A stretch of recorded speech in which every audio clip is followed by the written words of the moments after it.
Hello, good afternoon, and welcome to this Scale live show. Agentic AI at the Compliance Edge, Advantage and Exposure. My name is Alistair Cole. I'm a computer scientist and ex-software engineer with 2 decades experience transforming businesses through the implementation of new technologies and overseeing their adoption by evolving workforces. Today, I'm delighted to say that I'm joined by our guest, Alistair Mackey. Hi, Alistair. Hi there, Alistair. What a great first name you have. Love that, my friend. Thanks for joining me today. You wear so many hats, Alistair. Lawyer, banker, MBA grad, vibe coder, agentic, developer, entrepreneur, multiple entrepreneurs. Give us a little bit of a background on you for our audience. Yeah, no problem at all. So, law degree from, pardon me, Edinburgh, and then I kind of worked through advertising and small and medium enterprises, and then I did an MBA at Strathclyde in 2012, which put me into, I looked to jump into finance. I managed to get a job at Lloyd's and worked at Lloyd's through their MBA program for about 11 and a half years. So finance. So I've got a kind of that risk angle in there, if you like. You realize when you leave a big organization like Lloyd's, amazing organization, you get this kind of almost like a risk muscle memory in there. Obviously credit crunch, all the back of that. But towards the end of it, I was working more and more within the innovation teams, digital teams, and was working on an agentic program with one of the big four consultancies. And I thought, this is the future, and I'm going to dive into it. So I'm a big fan of agentic AI. It's been amazing to see the developments that has happened. I'm also got that risk angle on it as well, so I'm not totally drunk the Kool-Aid and jumped in. And I think the EU Act is a really good opportunity for companies to really assess where they're at with it as well, because there's great opportunities to be had, but there's also that angle of there is a bit of trepidation needed and a bit of kind of governance around it all. So so that's where I'm at. Totally. Yeah.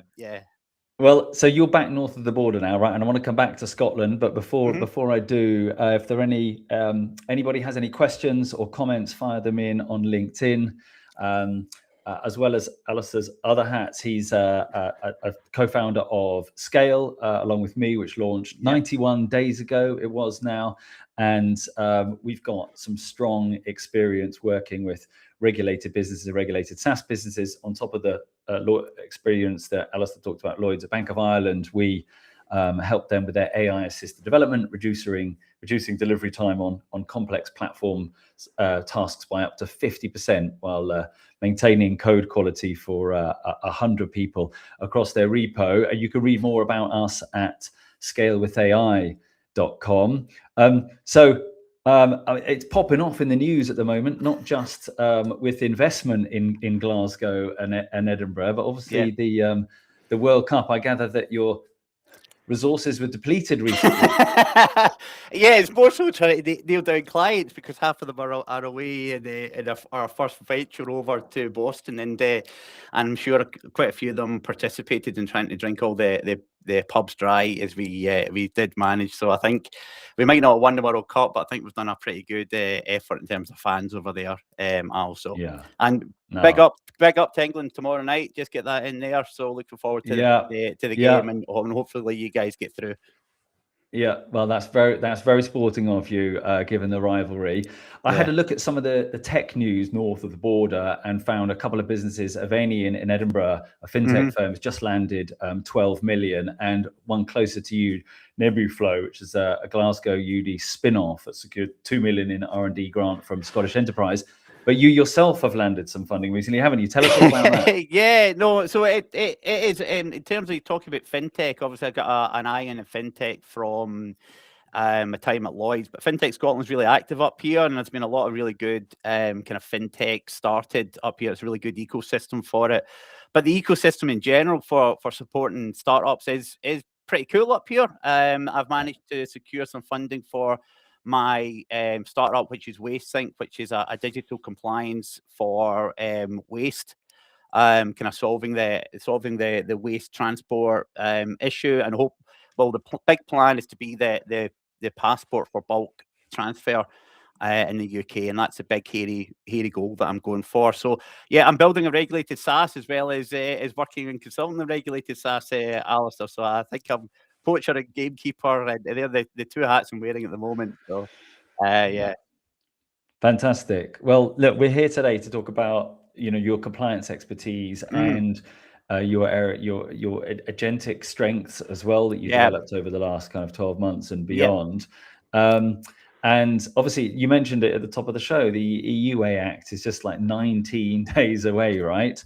And we know from our work at scale that something like 78% of people are bringing their own AI to work. Well, this shadow AI is massive, and obviously with this looming deadlines, we've been getting into the kinds of things that leaders of regulated SaaS businesses need to be thinking about. Obviously, you're right there building your own ones. So, before we move into the world of agentic, the adventure and the advantage and the exposures, have you got any other thoughts on what's happening with the EUA Act, what business leaders need to think about? No, I actually think it's coming at quite a good time. It is quite kind of onerous, but I think the speed of the development with the AI is just taking off. I'm thinking about a year ago when I was kind of leaving Lloyd's. I'm very deep into Gemini, so I love the Google ecosystem, not just like the Gemini models themselves, but all the other good things that you get with it. And I think when I was leaving, it was, I was getting into deep research and 2.5, and now we're, 3.5.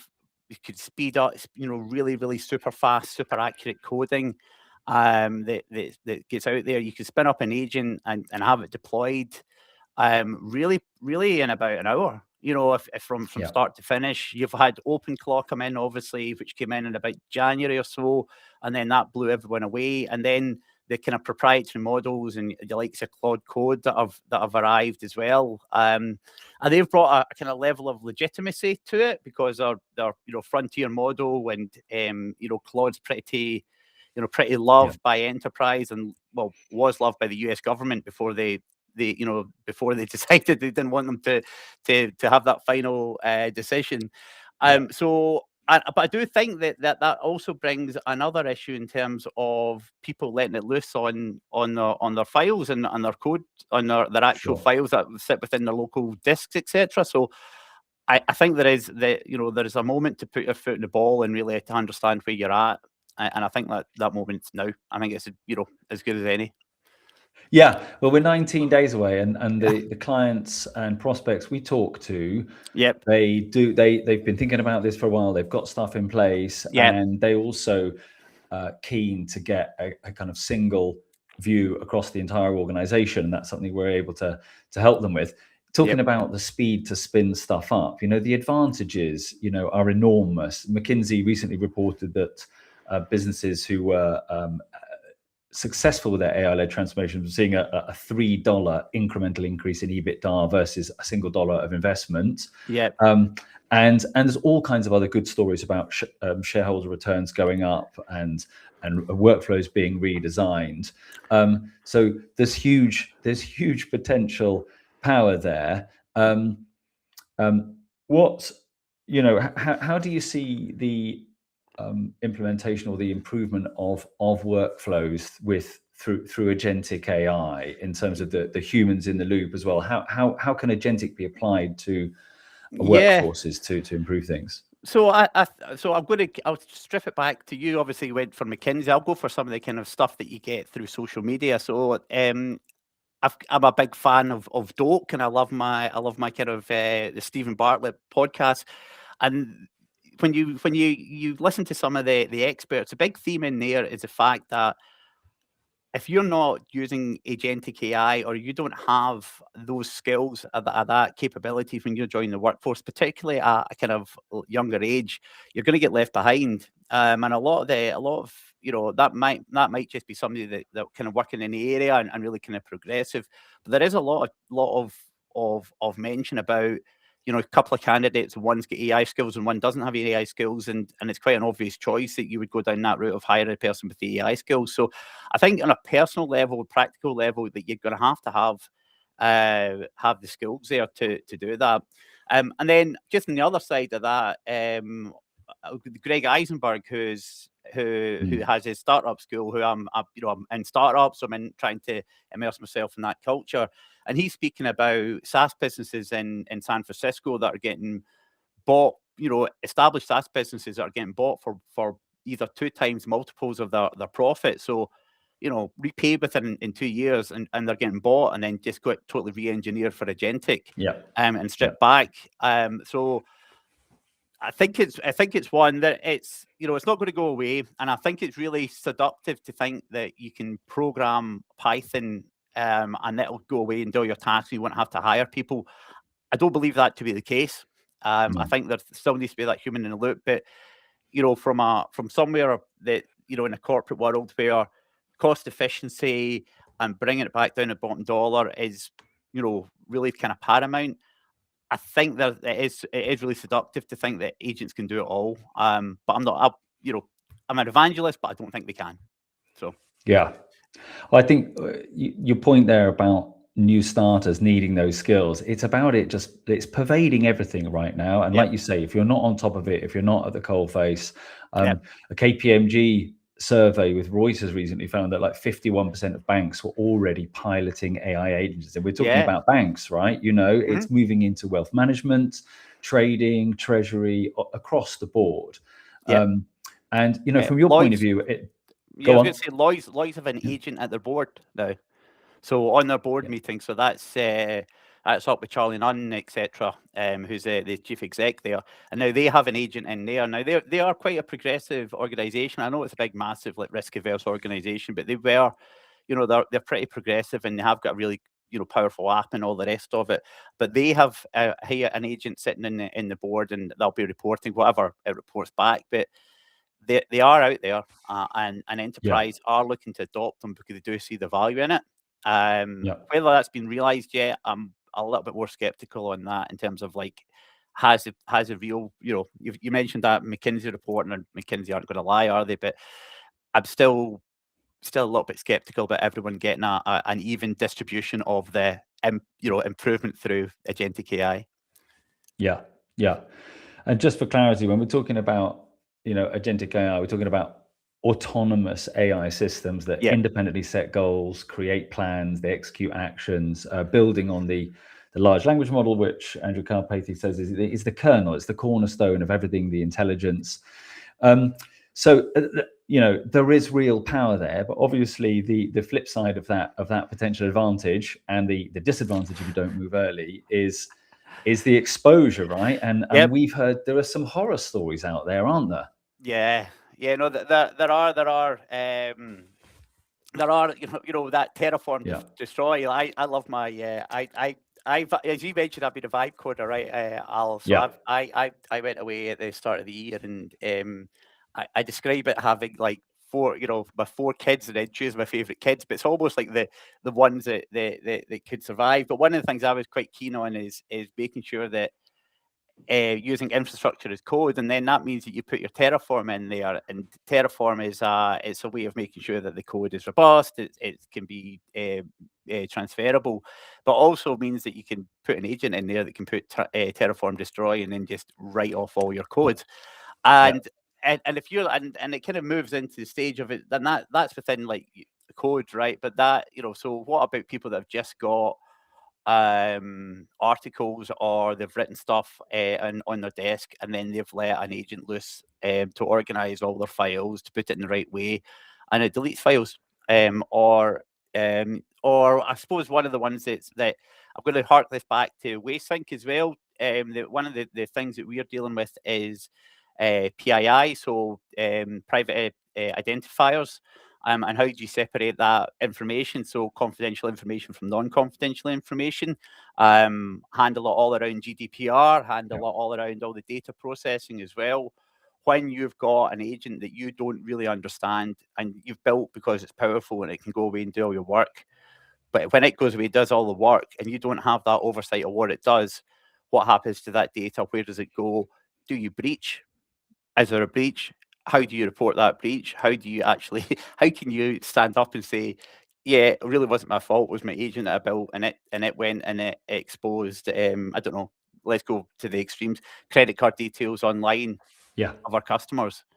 So I think it's, I think that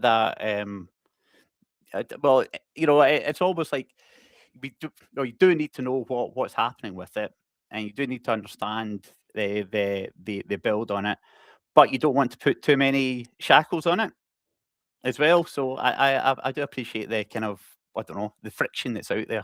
So it's all AI has so many of these tensions, the yin and the yang, right? That the tension in the power of agentic AI and the control required. And you're right, if you throttle it, and this is one of the concerns about the EU with the act coming in, that they'll be throttling innovation.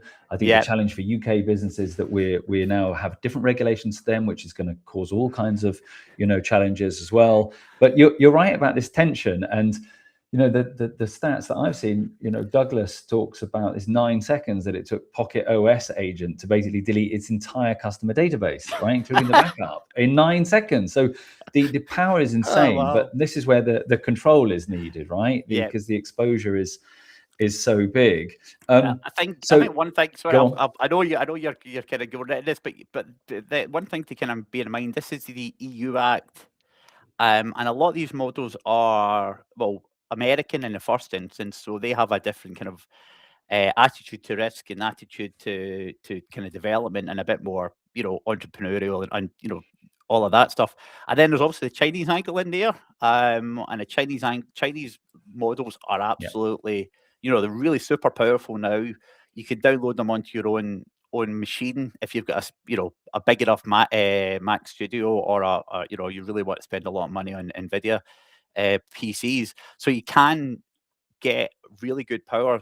So America's kind of, what do they say? America innovates, China replicates, and then Europe regulates. And I think there's validity right the way across that the three of them. If I'm honest, and I think there's something that's needed in that. Maybe the Chinese one, in terms of potentially bringing down the cost and making the models a bit more accessible, because there is a danger that the models get built more and more powerful, and then the power sits with people that are prepared to spend a lot of money on it. Because I think the backdrop is it's costing them a lot of money to build them. So I love that analogy. The US, China replicates, the EU regulates. Where does the UK fit into that? I'd like to think that. So I like to think that our innovation is really strong. So one of the big boys is DeepMind, isn't it? And DeepMind's essentially spun out of was it Oxford or Cambridge? Was DeepMind, and that was it Cambridge? Was it Cambridge? Cambridge, yeah. So. And that's they're leading Google, and Google are right at the forefront of this. So we do the innovation. Whether we manage to keep hold of the innovation once it gets to a certain level where it really becomes like super scalable, I'm not quite sure. So I think we probably we're not going to copy. We're not we're British, aren't we? So we don't really do the copy. We wouldn't do the distillation of US models, etc. So I think we probably sit somewhere between America and Europe, in that, in terms of where we would develop it, but we have a bit more of an eye in the kind of regulation. But that's to be honest, that's that's probably just my my personal thoughts on it. I'm not a bit of disclaimer on that in terms of that. But that's what I think. I do think our universities. I mean, I work quite closely with University of Strathclyde, and I see I go to the scale up and the spin out events, and one of the issues that we have is it's not the ideas, it's getting the ideas really to over the valley of death, so they can get built, and then they can get to maybe to a Series A, but it's then moving it beyond that, and in terms of turning it into a big mega corporation. And I think that's where we struggle. I suppose one thing to kind of call out on that is that where the innovation has come and then really exploded is somewhere like ARM as well. So arms, arms and everything. I'm looking at my smartphone there. And chips are the real big commodity at the moment, aren't they? They can't make them quick enough, and that's why your MacBook's going to go up in price, and your everything's going to go skyrocket because they just can't make them enough to handle all the compute that's required. So probably more on the innovation side. It's just, could we harness that? So and then you mentioned we've been touching on compliance quite a lot, right? A lot, governance, your time at your waste sink focus, your time with Lloyd's and stuff. As we're talking about exposure, I want to get into controlling a bit, but before we get into how you control it, it's like well, this does lead into it. What does good governance look like from your point of view in terms of thinking about the EU AI Act and agents being developed? What would be your recommendation in terms of what good governance looks like beyond just like policies sat in a folder? Because anyone can do that. What does good governance look like in the agentic world?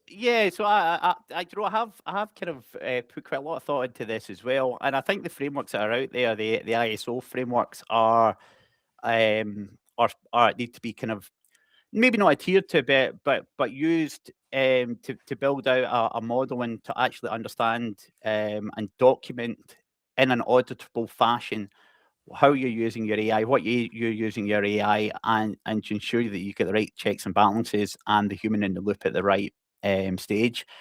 So I know we've got our risk scorecard, etc., Alistair, and I think that goes some way to having a view on it. I think it needs to be a really conscious effort to actually sit down and go, okay, this is a big shiny tool that we're using. It could really move our business forward. It could really transform it. But that you do need to actually have a real good sit down and map it out and use your CTO or your chief security officer if you have one, or you might not have one if you're smaller SaaS and you're starting up. But to really to wear that hat and to map it out. So I think our giving us a plug, but I think that our knowledge and our expertise is really handy at that, because we're an outside party as well, where we can come in and look at it fresh. I think there's a danger in the kind of AI API wrapper delusion in terms of just putting all your truck into the models and going, this has been built by Claude, so I could just totally stand behind it. When you cannot, pardon me, automate the workflows, because with the law, you're the deployer there, so you have a kind of legal responsibility in there, so you can't. If you're deploying it in your SaaS for legal purposes, especially for regulation as well, you need to be able to stand behind that, because you are the man or the woman or the business that's actually accountable for it. So I think there is a delusion in there. Especially, let's be honest, we are AI evangelists, and we've been using it a long time. We're getting really big results from it. But Fable will hallucinate. Mythos will hallucinate. Gemini 3.5 Pro, when it comes out, will hallucinate. GPT 5.6, which is pretty unbelievable as well, that will hallucinate. So they've not really resolved those issues. And I was speaking to a client the other day, regulation, so financial regulation, and I was I used the analogy with driving tests, and I was a bit like, right, we're not allowed any majors. Are you allowed any minors? In terms of minor faults, how you could have 4 minor faults and you still pass your driving test, and you can't really have those four minor faults. Maybe misspelling a name or something, but even that, there is such a high bar for regulation that you need to make sure that the hallucination factor, etc., is totally negated, fully negated. And how do you do that without stifling and throttling is a paradox. So I think getting a third party in to kind of review it and to look over it and to get somebody else's viewpoint is really handy, and then have the framework that you can apply to it. Yeah, you've written before in blog pieces about the fact that it's so powerful that it has to really be, you have to really take it seriously. And I think what I hear a lot at the moment from clients in their businesses and in meetings is they're just like, oh, just run it through Claude. It's like just run it through Claude, and then that whatever comes out is just being presented. I mean, Yeah. I don't know what's happened to I think he was a Belgian reporter at the Guardian who I think who was suspended, but because hallucinations made it all the way through. So there's no point using these powerful models if you're just sharing them unchecked. So you still need the human angle, right? Which is your point. Yeah. And you also talked about the needing to sit down and look across the business, right? Risk with the chief information officer, it's the chief technology officer, and that was one of the reasons that we started Scale. We're 6 co-founders, and we span everything from creative and culture to technology and risk and governance. And you'd also touched on our risk and value scorecard, which we offer as a starter to understand your AI capability, but also what risks you're exposed to, what values being created. And you can get that at our website, scalewithai.com.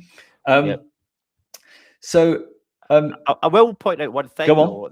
I will point out one thing, that you can move massively using AI, right? You can before you could code and spin up an app, you could develop something, you could build software really, really robustly, really, really quickly. You can do deep research that will, if you use Gemini deep research or Perplexity deep research or one of the real, or Claude, I'm not a Claude person, but Claude deep research, and you could research something in about 10 minutes. That is, it's not at university dissertation level, but it's like 80%, right? So if you want to decide in terms of like what area to get into or what area to build, and I use that myself, right? So that's how I built Waste. That's how, people say, how do you come up with the idea? And I went, well, I kept running stuff through deep research about what was a burning platform, what was going to hit small, medium enterprises in the UK. How could I use AI? How could I use the skills that I've developed to get into that area? So there is a lot of opportunity there. But I think that when you're moving into the more and more autonomous and more letting the agent run away, you can get bigger rewards, but the risk does kind of also go up. And you do need to be mindful of that and apply some, just some extra layer of kind of diligence and auditability and structure around it. Yeah, and I think that's absolutely essential. And that ability to hunt down, find the puck, where's the puck going to be? That ability now. So as well as us working with clients, we Scale now is effectively a kind of innovation laboratory as well, where we're able to spin up new ideas, new SaaS platforms, and test the market very quickly, which everybody should be doing, right? Every client should be doing. And I'll give a story on an agent. So when OpenClaw came out, that was like, I'm going to say the end of January, and I was really building quite hard at that point. And I got myself an OpenClaw and I set it up, and I got I think I put Kimi 2.5 into it at that point, which was like one of the most powerful models at the time. That was when Kimi came out, which is a Chinese model from Moonshot, which is really powerful. And I put it in there, but then I quite quickly realized that I didn't really have a control over it and I couldn't let it loose. So I ended up putting it into a kind of virtual machine, into a Docker, into my machine. And then, although it was great, like I could, put it on Telegram and talk to it, etc., I really curtailed it to an extent that it was just like another LLM. And then I stopped using it because it wasn't really, I kind of cut its wings so much that it couldn't fly. But that wasn't a risk that I was willing to take. I wasn't willing to give it that license, and I didn't have that understanding. So, it's one of those ones. But we're learning this as we go as well, Alistair. So we're needing to understand it. I don't think you're going to keep ahead of like how powerful the models are. So having values around your risk tolerance and what you can have, having the values and then having the kind of documentation and the rules around it, is what's required. Yeah. And harking back to the time at Lloyd's, that's a kind of similar framework I see to some of the kind of the risk meetings that I would go into there, and what was it? Oh, I can't remember the big risk meeting that I went to as well. It's one of the biggest meetings I went to, and I was suitably in amongst all the super risk people. But you do need to have that in there. Maybe not.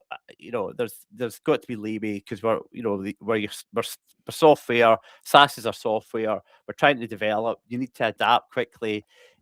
You're up against competition that's working really quick as well, so everyone's really working really quickly. The ability to develop now has totally been commoditized.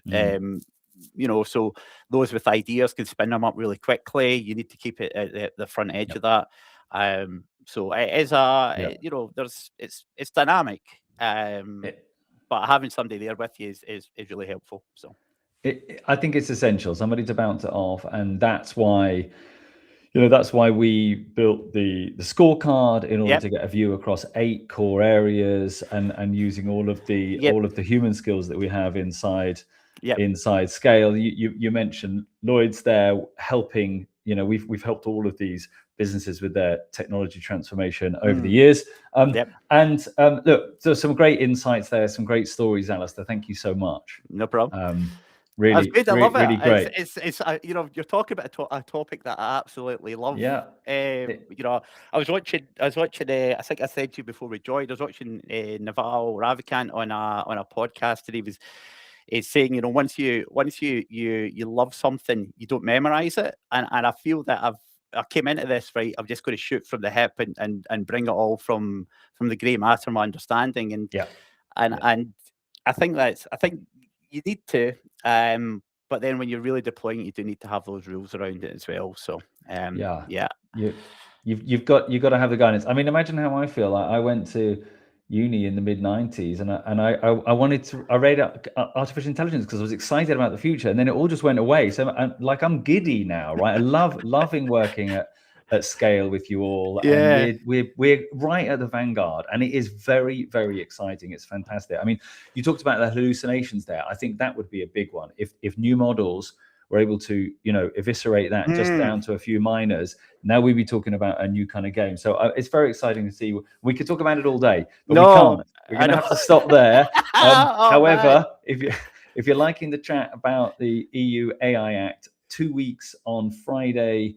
We've got a show that is on the Friday before the EU Act comes out, and we've got some guests from different areas that are coming to speak about that, and we'll share that out on the platforms. But I'm going to wrap it up there. Thank you so much for your time, my friend.